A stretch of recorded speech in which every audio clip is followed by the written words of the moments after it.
News 18 के दर्शकों को मेरा नमस्कार। मैं हूं आपके साथ पूजा सचदेवा। दिल्ली हाई कोर्ट के सीनियर जज यशवंत वर्मा इन दिनों खूब चर्चा में हैं और वजह है कथित तौर पर उनके आवास से मिला बेहिसाब कैश। होली के दिन यानी कि 14 मार्च को दिल्ली में उनके सरकारी बंगले में आग लगने की एक घटना हुई और उस समय जस्टिस वर्मा कहीं बाहर गए हुए थे। परिवार ने आग बुझाने के लिए फायर ब्रिगेड से मदद मांगी और फायर ब्रिगेड ने एक टीम को उनके घर पर भेज दिया। रिपोर्ट्स में यह दावा किया गया कि बंगले में आग बुझाने के दौरान एक कमरे में करोड़ों की नकदी मिली। लेकिन अब एक ऐसा बयान सामने आया जिसने इस पूरे मामले को एक नया मोड़ दे दिया। Delhi fire department chief Atul Garg का कहना है कि उनकी टीम को वहां पर कोई नकदी नहीं मिली। उन्होंने कैश मिलने की खबरों का खंडन कर दिया। अब देखिए, दिल्ली हाई कोर्ट के चीफ जस्टिस डीके उपाध्याय ने इस घटना को लेकर साक्ष्य और जानकारी इकट्ठा करने के लिए इंटरनल जांच शुरू की थी। डीके उपाध्याय ने सीजीआई संजीव खन्ना को इस मामले में रिपोर्ट सौंप भी दी है। इस रिपोर्ट को इंटरनल इंक्वायरी रिपोर्ट कहा जा रहा है। इस पूरे घटनाक्रम के दौरान सुप्रीम कोर्ट कॉलेजियम ने जस्टिस वर्मा का वापस इलाहाबाद हाई कोर्ट ट्रांसफर कर दिया। जस्टिस यशवंत वर्मा 2014 में इलाहाबाद हाई कोर्ट के जज बने थे।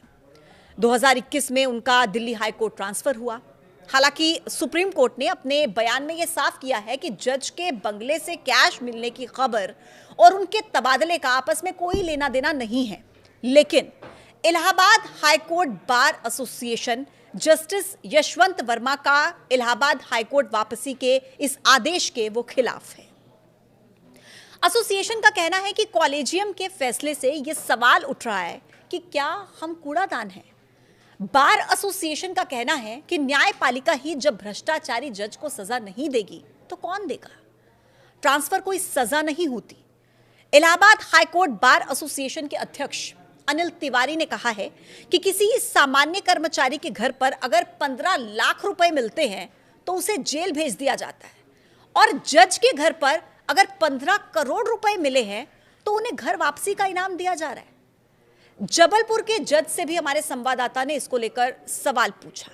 इस पर उन्होंने क्या कहा, आइए वो आपको सुनाते हैं। क्या लगता है, क्या कोई साजिश हो सकती है या कोई और वजह हो सकती है?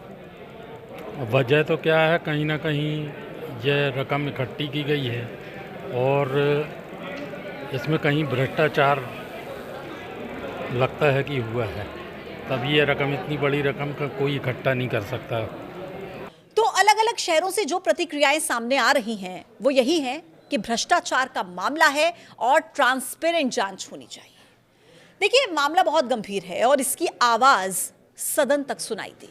कांग्रेस के सांसद जयराम रमेश ने इस मुद्दे को सदन में उठाते हुए जुडिशियल अकाउंटेबिलिटी पर चर्चा की मांग की है। राज्यसभा के चेयरमैन और उपराष्ट्रपति जगदीप धनखड़ ने इस पर जवाब देते हुए कहा कि सिस्टम में पारदर्शिता और जवाबदेही जरूरी है और वो इस मुद्दे पर एक स्ट्रक्चर्ड डिस्कशन करवाएंगे।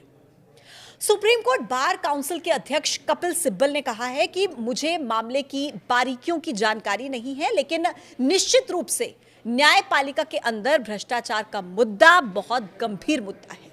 उन्होंने कहा कि मुझे लगता है कि अब वक्त आ चुका है कि सुप्रीम कोर्ट इस पर विचार करे कि नियुक्ति प्रक्रिया में और ज्यादा पारदर्शिता होनी चाहिए। बहरहाल जांच जारी है। उम्मीद है कि सच जल्द ही सबके सामने आएगा। लेकिन आप इस बारे में क्या सोचते हैं, ये आप हमें कमेंट बॉक्स में जरूर बता सकते हैं।